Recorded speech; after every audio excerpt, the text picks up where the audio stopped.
అండి, welcome back to my channel. Last వీడియోలో 8th class chapter 8కి సంబంధించి ఎగ్జాంపుల్ 4 వరకు కంప్లీట్ అయింది. ఈ వీడియోలో 5th ప్రాబ్లం చూద్దాం. ఫస్ట్ ఒక డెఫినేషన్ చూస్తే మనకు అదనపు ఖర్చులు అనేవి ఏ విధంగా ఫైండ్ అవుట్ చేస్తామంటే, ఒక వస్తువు కొన్న తర్వాత దానిపై చేయు అదనపు ఖర్చులు కొన్న వేలకు కలుపబడతాయి. వీటిని అదనపు ఖర్చులు అంటారు. అంటే కొన్న వేల కాస్ట్ ప్రైస్ ఈక్వల్ టు వస్తువు అసలు ధర మైనస్ అసలు ధర ప్లస్ అదనపు ఖర్చులు. అంటే వస్తువు అసలు ధర ప్లస్ అదనపు ఖర్చులు అనేది కొన్న వేల కింద ఫైండ్ అవుట్ చేస్తాం.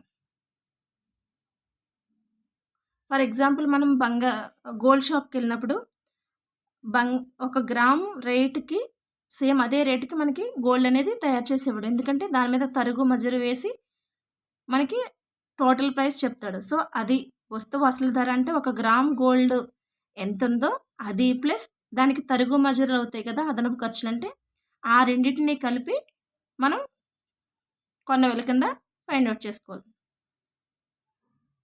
ఎగ్జాంపుల్ ప్రాబ్లం 5th చూద్దాం.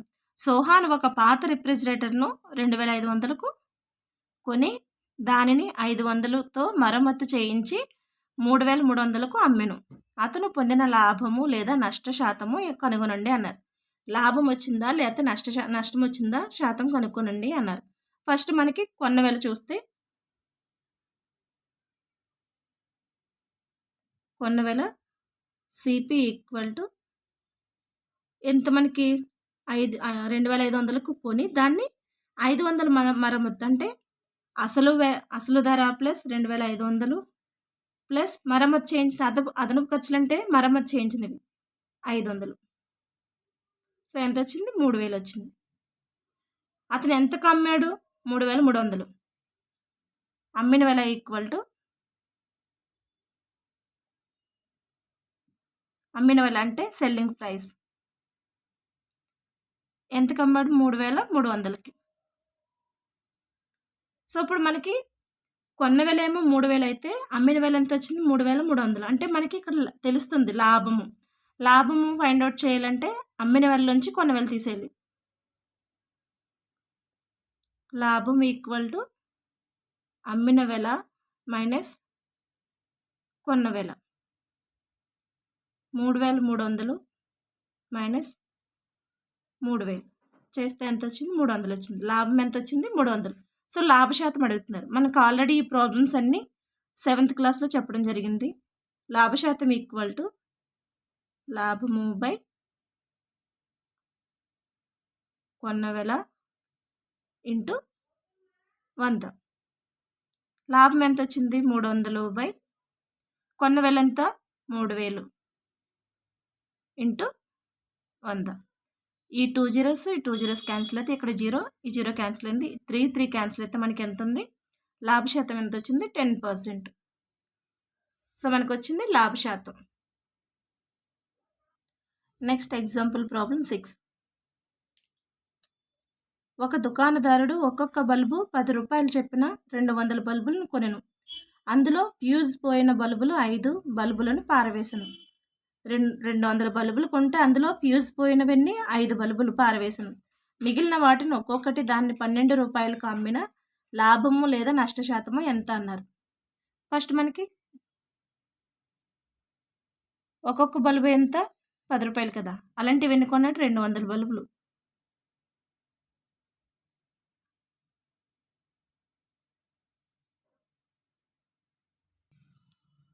బల్బులు కొన్న వేల ఎంత అవుతుంది? ఒక బల్బు 10 రూపాయలు అయితే 200 బల్బులకి ఎంత అవుతుంది? 200 ఇంటూ 10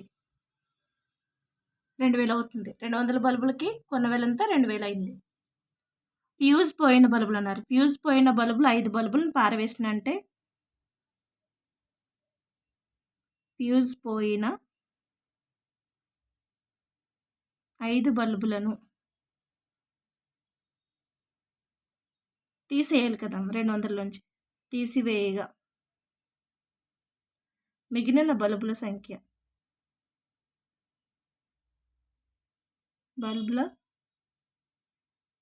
సంఖ్య ఈక్వల్ టు 200 మైనస్ 5 చేస్తే ఎంత? 195.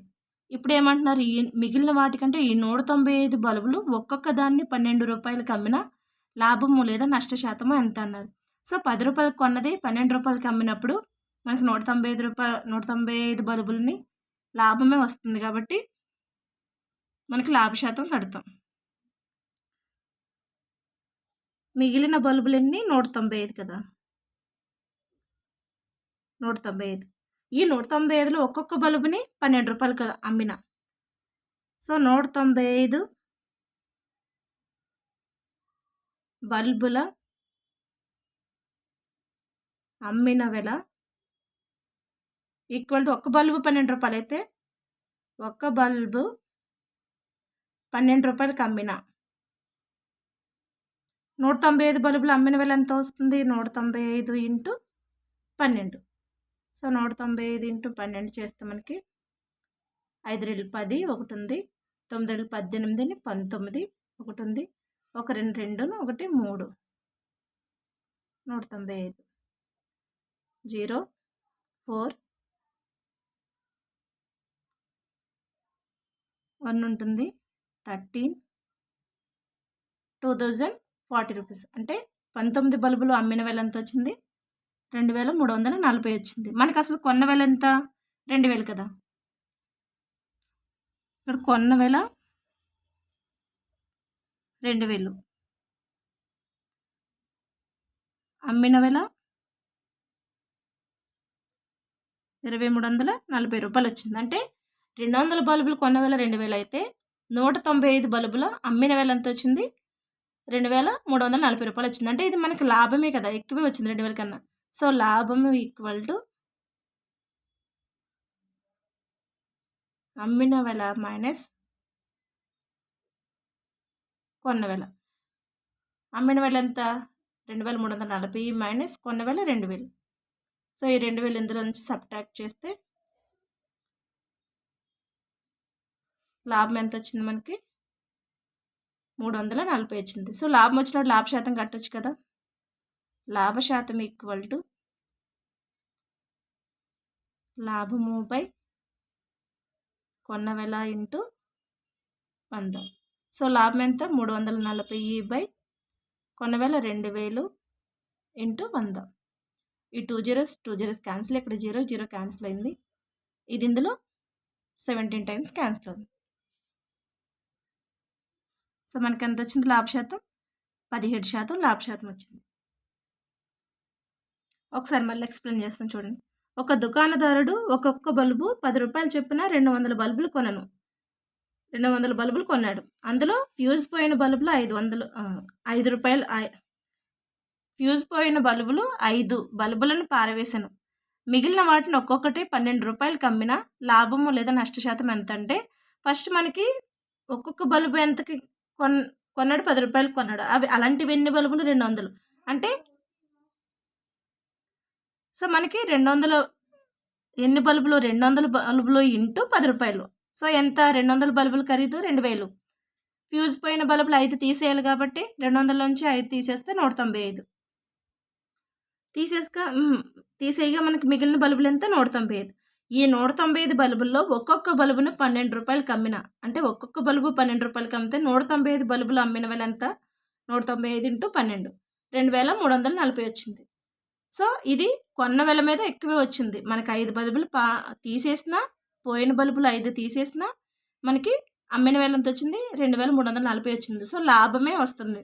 లాభం వస్తుందని తెలుస్తుంది కాబట్టి మనకి కొన్న వెల ఎంత? 2000, అమ్మిన వెల ఎంత? 2340. సో లాభం కాబట్టి లాభం ఈక్వల్ టు అమ్మిన వెల నుంచి కొన్న వెల తీసేస్తాం. లాభం వచ్చిన తర్వాత లాభ శాతం ఫైండ్ అవుట్ చేస్తాం. లాభ శాతం ఫార్ములా వేసుకుంటే మనకి 17% లాభం వచ్చింది.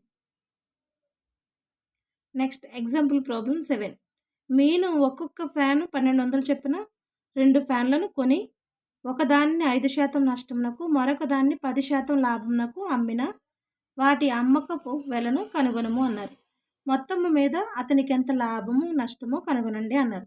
ఫస్ట్ మనకి ఫ్యాన్ ఖరీదు ఎంత? 1200.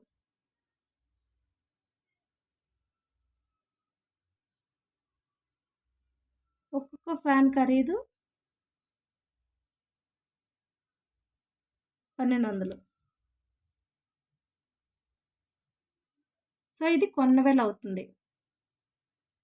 1200 అనేది కొన్న వెల అవుతుంది. అలాంటివి 2 ఫ్యాన్లు కొన్నారు. ఒక ఫ్యాన్ 5% నష్టము అంటే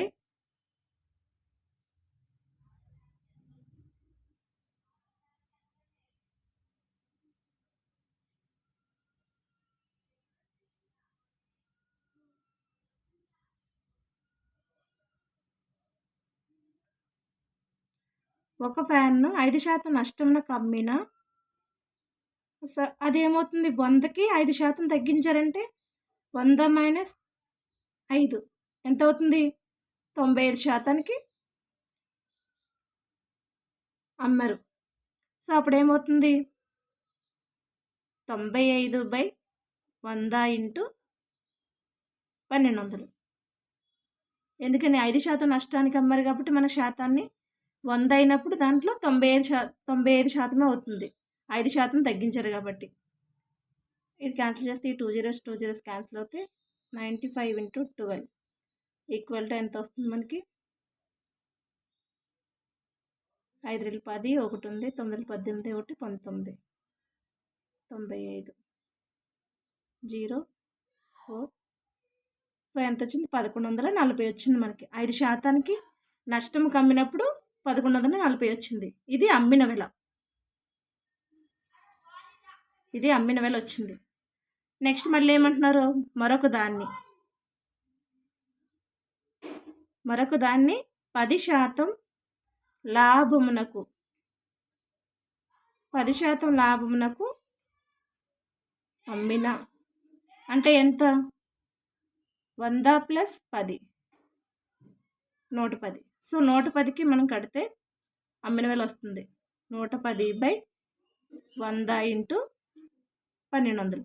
ఈ 2 zeros క్యాన్సిల్ అయితే 110 ఇంటూ 12, 110 ఇంటూ 12 అంటే 11 12 ఎంత,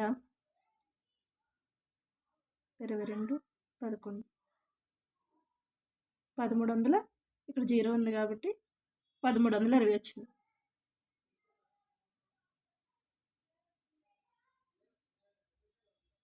ఇది అమ్మిన వెల. ఇప్పుడు 10% లాభానికి మనం కడితే 1320 వచ్చింది. 5% నష్టానికి అమ్మిన వెల ఎంత వచ్చింది, 1440 వచ్చింది. ఇప్పుడు ఏమంటున్నారు, అమ్మిన వాటి అమ్మకపు వెలను కనుగొనండి అంటే ఈ అమ్మిన వెల ఎంతో కనుక్కోమన్నారు. అమ్మిన వెల ఎంత, మనకి రెండింటిని కనుక్కుంటే అమ్మకపు వెల రెండింటికి ఎంత, ఫస్ట్ వచ్చింది ఎంత మనకి 1140 రూపాయలు ప్లస్ 1320. ఇది 5% నష్టానికి అమ్మినప్పుడు, ఇది 10% లాభానికి అమ్మినప్పుడు. సో 1140 ప్లస్ 1320 యాడ్ చేస్తే మనకి 60, 2460 రూపాయలు. సో ఇప్పుడు కొన్న వెల ఎంత, కొన్న వెల రెండింటిని యాడ్ చేయాలి. ఒక ఫ్యాను 1200 అయితే ఇంకొక ఫ్యాన్ కూడా ఎంత, 1200. సో ఇదెంత, 2400. లాభమా నష్టమా అని అడిగారు. లాభమా నష్టమా, అతనికి మొత్తం మీద అతనికి ఎంత లాభమా నష్టమా అని అడిగితే మనకి కొన్న వెల ఎంత, 2000. అమ్మిన వెల ఎంత వచ్చింది, కొన్న వెల ఏమో 2400 వచ్చింది, అమ్మిన వెల ఎంత వచ్చింది, 2460 రూపాయలు. అంటే లాభమే కదా వచ్చింది. సో లాభం equal to 2460 minus 2400 equal to 60. ఎంత లాభం వచ్చింది, 60 రూపాయలు లాభం వచ్చింది. ఒకసారి మళ్ళీ ఎక్స్ప్లెయిన్ చేస్తాను. నేను ఒక్కొక్క ఫ్యాన్ 1200 చెప్పిన 2 ఫ్యాన్లు కొన్నది. అంటే ఒక ఫ్యాన్ 1200 అయితే 2 ఫ్యాన్లు ఏమవుతాయి, 2 × 1200 అంటే ఎంత, 2400 అవుతుంది. ఒకదాన్ని 5% నష్టమునకు అంటే ఒకదాన్ని 5% నష్టమునకు అమ్మింది, మరొక దాన్ని 10% లాభమునకు అమ్మిన అమ్మకపు వెలను కనుగొమన్నారు. అమ్మకపు వెల అంటే 5% అమ్మినప్పుడు వచ్చిన అమ్మిన వెల ప్లస్ 10% లాభానికి అమ్మినప్పుడు వచ్చిన అమ్మిన వెల 2 కలిపితే మనకి అమ్మకపు వెల వస్తుంది. సో, ఈ అమ్మకపు వెల వచ్చిన తర్వాత మనకి 2 ఫ్యాన్ల ఖరీదు ఎంత? 2400 కదా! ఈ 2400 కొన్న వెల, అమ్మిన వెల డిఫరెన్స్ చూస్తే మనకి లాభమా, నష్టమా కనుక్కోమన్నారు. సో, ఫస్ట్ మనకి ఒక్కొక్క ఫ్యాన్ ఖరీదు 1200 అనుకుంటే 5% నష్టంకి అమ్మినప్పుడు దాని అమ్మిన వెల ఎంత వచ్చింది? రూ. 1140 వచ్చింది. ఇది 5% నష్టంలో కంటే 5% తగ్గింపు ధర కదా! తగ్గింపు డిస్కౌంట్ మీద అమ్మారు కాబట్టి ఇది 100 - 5 అవుతుంది. 100 - 5 అంటే 100కి 95% అవుతుందండి. 5% నష్టానికి కాబట్టి 95% అవుతుంది. సో, 95% అంటే 95/100 ఇంటూ కొన్న వెల. ఇది 5%కి. సో, అదేవిధంగా 10% అన్నారు. 10% కూడా మనకి ఏమొస్తుంది? 100 + 10 యాడ్ చేయాలి 10%. అప్పుడు 110% అవుతుంది. సో, 110/100 ఇంటూ 1200 చేస్తే మనకి 1320 వచ్చింది. 1320 అమ్మిన వెల. ఈ 2 వచ్చిన తర్వాత మనకి ఈ 2 ఫైండ్ అవుట్ చేసిన తర్వాత వాటి అమ్మకపు వెలను కనుగొమన్నారు. అమ్మకపు వెల అంటే ఇక్కడొచ్చింది ప్లస్ ఇది యాడ్ చేస్తే మనకి అమ్మకపు వెల వస్తుంది. సో, అమ్మకపు వెల అంటే రెండింటి మీద అంటే ఇది 5% నష్టానికి ప్లస్ 10% లాభానికి 10% లాభానికి వచ్చింది. అమ్మకపు వెల ఎంత? రూ. 2460. సో, కొన్న వెల ఎంత రెండింటికి? 2400. లాభం ఇక్కడ మనకి కొన్న వెల, అమ్మిన వెల చూస్తే మనకి డిఫరెన్స్ తెలుస్తుంది. ఇక్కడ 2400 కొన్న వెల అయితే అమ్మిన వెల ఎంత? రూ. 2460. సో, లాభమే కాబట్టి మనకి లాభం ఎంత వచ్చింది? రూ. 60. సో, ఇక్కడితో 7th problem example 7th problem వరకు కంప్లీట్ అయింది. Thank you. ఈ వీడియో కనుక మీకు నచ్చితే లైక్ చేసి సబ్స్క్రైబ్ చేయండి. వీలైతే షేర్ చేయండి. నెక్స్ట్ వీడియోలో ఇంకొక 3 ఎగ్జాంపుల్ ప్రాబ్లమ్స్ ఉన్నాయి. అవి కూడా కంప్లీట్ చేసేసి ఎక్సర్సైజ్ స్టార్ట్ చేద్దాం.